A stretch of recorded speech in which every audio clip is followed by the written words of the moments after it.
ایک روز ایک درویش بادشاہ کے دربار میں آیا۔ بادشاہ نے پوچھا، کیا چاہیے؟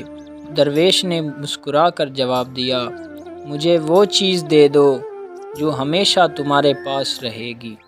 بادشاہ حیران ہوا اور بولا، میری سلطنت، خزانہ، فوج، سب کچھ میرا ہے۔ درویش ہنس پڑا اور کہا، اگر یہ سب کچھ تمہارا ہے تو موت کے بعد اپنے ساتھ لے جانا۔ بادشاہ خاموش ہو گیا۔ درویش نے کہا، اے بادشاہ، جو چیز تمہارے ساتھ نہ جا سکے وہ حقیقت میں تمہاری نہیں۔ اگر کچھ لے جانا چاہتے ہو تو نیکی کماؤ، انصاف کرو اور دلوں میں جگہ بناؤ، یہی اصل دولت ہے۔ بادشاہ کی آنکھیں نم ہو گئیں اور وہ درویش کے قدموں میں گر پڑا، اور اس دن سے اس نے اپنی زندگی انصاف اور سادگی کے اصولوں پر گزارنے کا فیصلہ کر لیا۔